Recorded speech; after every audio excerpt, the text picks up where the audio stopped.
Bismillahirrahmanirrahim. Assalamualaikum warahmatullahi wabarakatuh. Perkenalkan, nama saya Zulhendra, NIM 19060065, dari jurusan Ilmu Ekonomi. Video ini merupakan tugas dari mata kuliah Ekonomi Politik dengan dosen pengampunya, yakni Bapak Dr. Alfon Satrianto, SEME.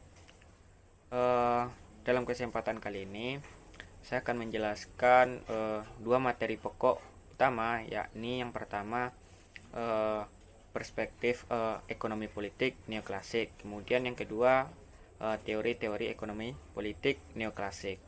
Baiklah, kita masuk ke poin pokok utama, yakni perspektif ekonomi politik neoklasik. Nah, pertama tentang teori pertukaran dan teori perilaku birokratis. Nah, teori perilaku birokratis atau disebut dengan Bureaucratic behavior theory itu digunakan untuk memahami dan juga menjelaskan perilaku dari birokrat gitu dalam melaksanakan kebijaksanaan. Nah, dalam hal ini terdapat perbedaan fokus kajian antara teori perilaku birokratis neoklasik dengan teori birokratis klasik gitu. Nah, birokratis dari klasik itu lebih berfokus pada analisis dampak birokrasi sebagai suatu organisasi terhadap kehidupan sosial, ekonomi, dan juga politik masyarakat. Birokrasi terhadap kehidupan birokrasi itu sendiri itu cenderung dilihat dari dari fungsi normalnya gitu sebagai perangkat pelaksana administrasi negara. Nah, di sisi lain, teori perilaku birokratis neoklasik itu lebih fokus atau lebih memusatkan perhatiannya pada perilaku individu-individu yang berada pada atau dalam birokrasi itu sendiri gitu. Kemudian argumen dasar dari teori pertukaran itu mengatakan bahwa imbalan baik itu yang diharapkan maupun tidak itu merupakan salah satu variabel penting gitu.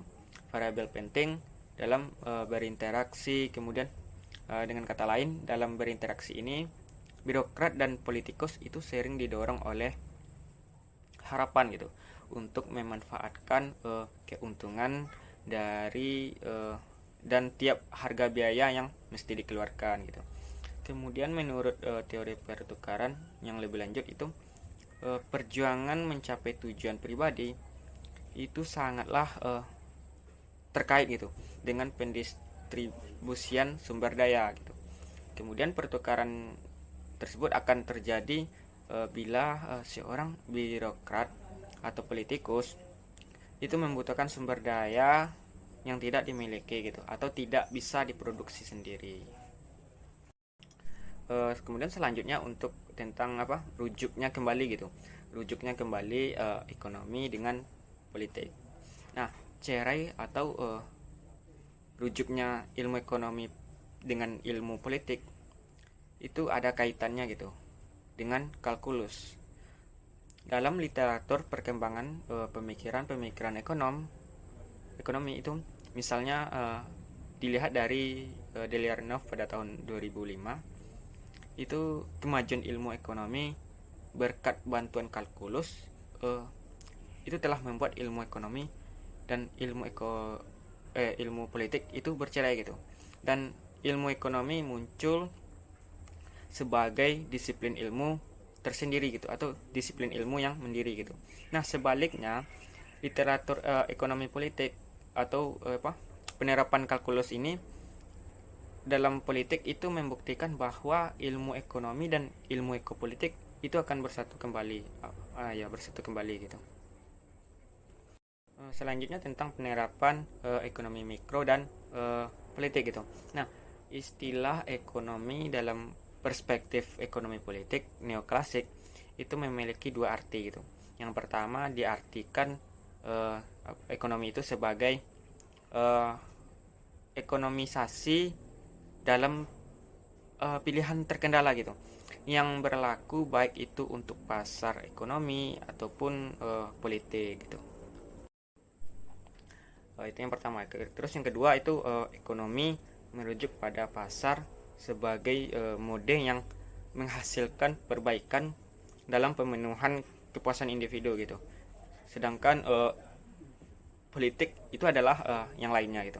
Dengan demikian, ekonomi politik dalam perspektif neoklasik itu kadang-kadang dimaksudkan sebagai studi gitu tentang suatu teori ekonomik dan tentang politik gitu. Nah, ini menurut Corrado Plevin pada tahun 1978.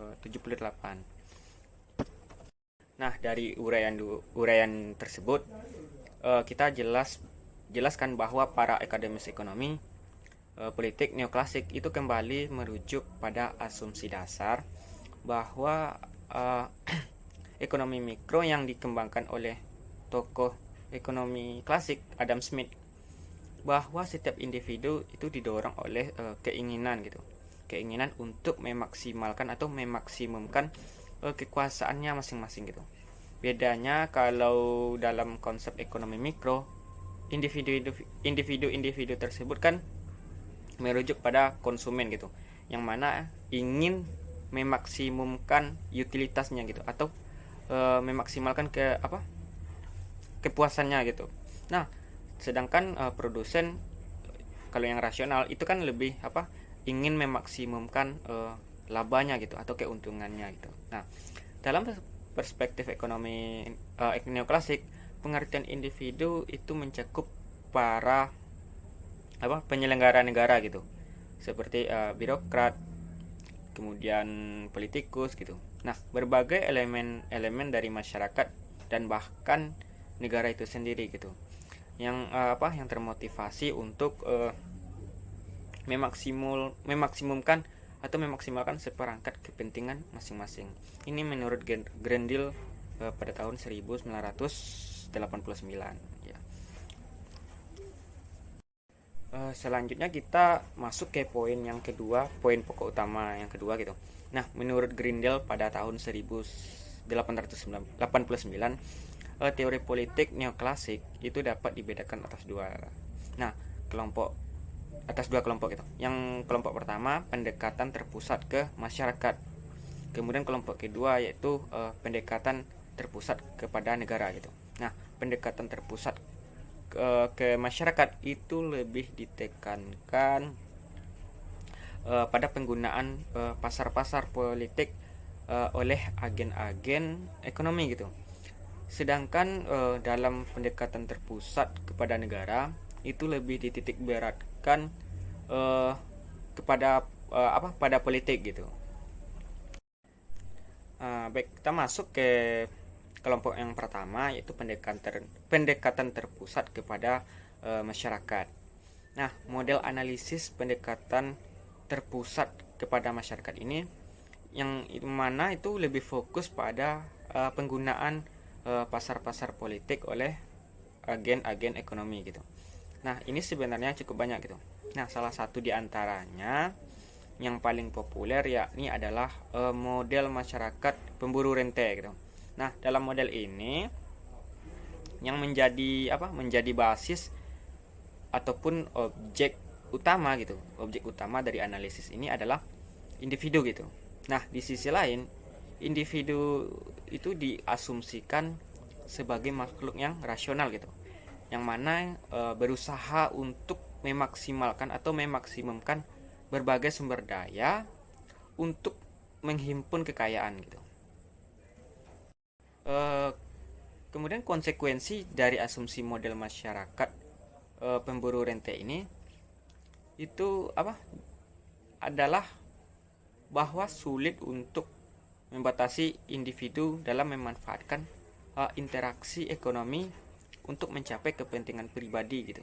Nah, bahkan itu lebih sulit juga untuk membatasi individu memanfaatkan pemerintah untuk meningkatkan atau melindungi kepentingan pribadi mereka gitu.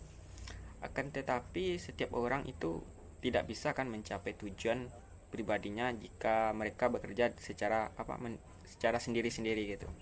Nah, oleh karena itu sebagai makhluk yang rasional, mereka juga harus bekerja sama gitu dengan individu-individu lainnya gitu. Yang mana sama-sama memiliki kepentingan yang sama gitu. Nah, disinilah terjadi transformasi perjuangan kepentingan pribadi ke dalam bentuk gerakan kelompok gitu. Nah, selanjutnya kita masuk ke kelompok kedua, yakni pendekatan terpusat kepada negara. Nah, pendekatan terpusat pada negara ini itu dilandaskan pada asumsi bahwa negara itu punya agenda sendiri gitu dalam hubungannya dengan masyarakat. Nah, menurut Caporaso dan Kevin pada tahun 1993, pendekatan terpusat kepada negara itu tidak mesti dimulai dari dari kegagalan gitu, dari kegagalan pasar dalam mengidentifikasi peran politik, peran ekonomi gitu. Nah, jika negara punya tujuan tersendiri gitu, dan jika dalam upaya mengejar tujuan-tujuan tersebut itu membawa implikasi terhadap peristiwa-peristiwa ekonomi gitu dan institusi-institusi ekonomi gitu, maka negara itu bisa berusaha mengontrol ekonomi gitu, bukan untuk mengoreksi kegagalan pasar, tetapi demi mencapai tujuan-tujuan sendiri gitu. Kemudian negara juga punya kemampuan untuk menentukan dan mengejar agenda gitu yang tidak ditentukan oleh kepentingan privat atau pribadi gitu. Nah, inilah yang disebut dengan otonomi negara gitu, yaitu adanya kemampuan negara untuk bertindak bebas dan tidak ditentukan akan dipengaruhi oleh kekuatan-kekuatan sosial lainnya gitu. Kemudian konsep otonomi negara itu berarti bahwa negara bisa bertindak independen dengan tidak ditentukan atau dipengaruhi dari unsur luar. Kemudian sehubungan dengan otonomi negara ini terdapat 3 pandangan, yakni yang pertama bahwa negara berhasil menghadapi tekanan dari masyarakat yang mentranslasikan keinginan sendiri gitu ke dalam kebijakan publik. Kemudian yang kedua, bahwa tindakan negara itu tidak didikte gitu atau tidak dikontrol gitu oleh kelompok manapun gitu. Dan yang ketiga, bahwa negara itu memiliki kapasitas untuk menolak tekanan dari luar gitu. Nah, pada analisis pendekatan terpusat ke negara itu juga ada 3 gitu. Yang pertama, power seeking politician gitu. Politician. Kemudian yang kedua ada range seeking bureaucratis gitu. Dan yang ketiga ada predatory state. Nah, gitu. Baik, kita masuk ke yang analisis pendekatan terpusat ke negara yang pertama, yakni model power seeking politician. Nah, kekuasaan itu bisa diinterpretasikan gitu sebagai kemampuan untuk memperoleh keinginan gitu. Nah, untuk memperoleh keinginan ini haruslah dilakukan sesuatu gitu untuk mempengaruhi, dan juga dengan demikian itu juga dapat mengubah keadaan. Nah, rayuan dan bujukan itu juga dapat dikualifikasikan gitu sebagai kekuasaan. Nah, menurut Caporaso dan juga Kevin pada tahun 1993, yang ada 3 jenis kekuasaan. Yang pertama itu kekuasaan untuk menjamin pencapaian hasil gitu atas dalam melalui pengembangan energi fisik atau teknologi canggih agar tercapai efisiensi dalam mencapai tujuannya gitu.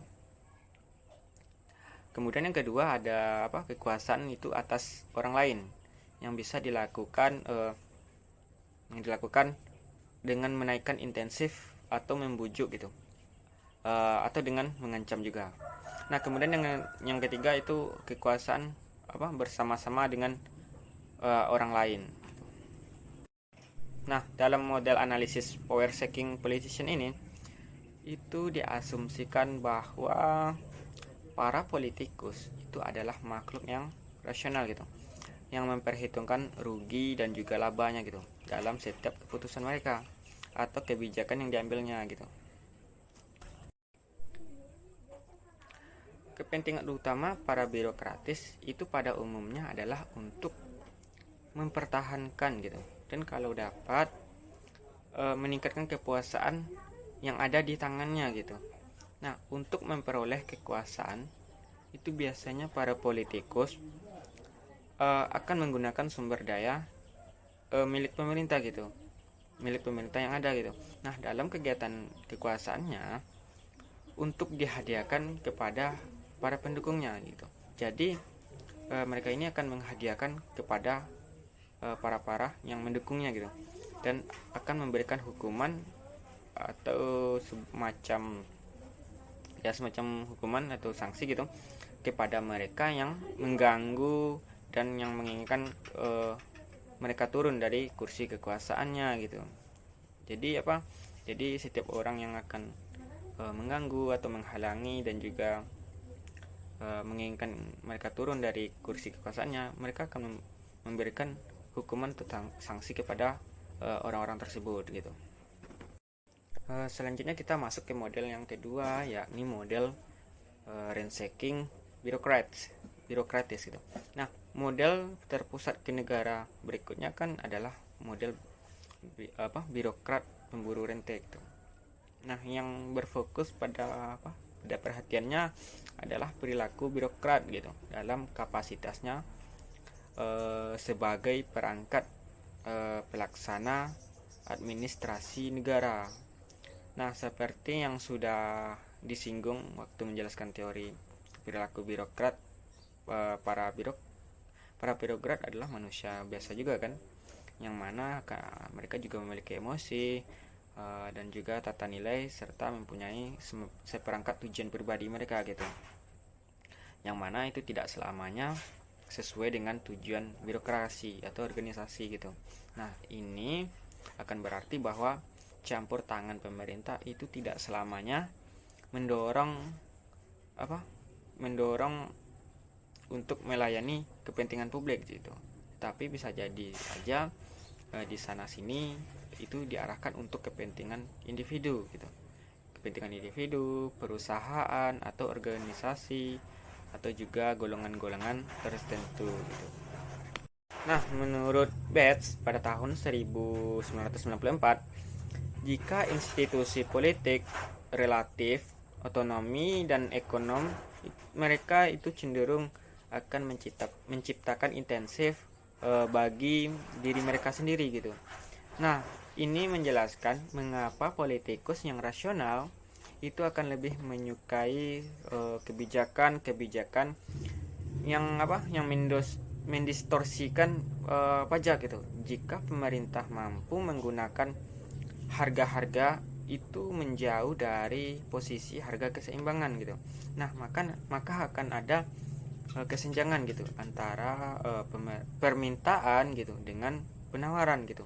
Nah, dalam situasi seperti ini, pejabat yang mempunyai wewenang atau kekuasaan dalam mengontrol pasar itu akan bisa bermain untuk memperoleh kepentingan mereka sendiri gitu. Selanjutnya kita masuk ke mode yang terakhir gitu, yakni model predatory states. Nah, varian atau jenis model yang ketiga ini dari pendekatan terpusat pada negara adalah model analisis negara pemangsa gitu.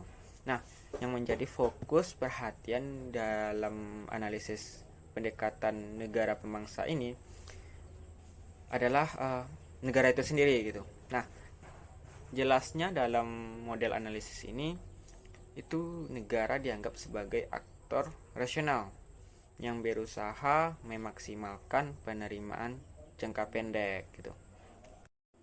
Nah, dalam rangka memaksimalkan atau memaksimumkan penerimaan negara dalam jangka pendek, negara akan mencari bentuk-bentuk kebijaksanaan perpajakan yang akan meningkatkan penerimaan negara. Nah, selain itu, negara bakalan juga dapat mempertahankan birokrasi yang tidak efisien gitu.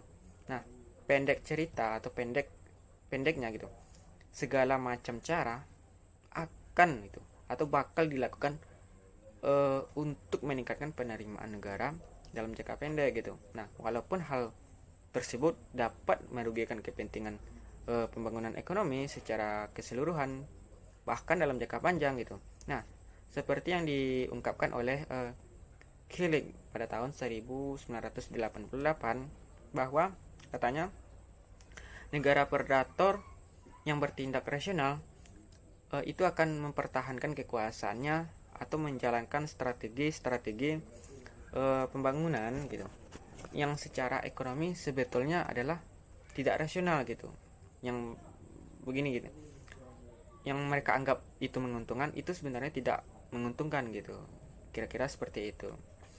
Nah, mungkin hanya itu yang dapat saya sampaikan dalam kesempatan kali ini. Jika ada kesalahan pengucapan dan penyampaian, saya mohon maaf. Saya ucapkan alhamdulillahirabbil alamin, dan saya sudahi dengan mengucapkan terima kasih, dan wabillahi taufik wal hidayah. Wassalamualaikum warahmatullahi wabarakatuh.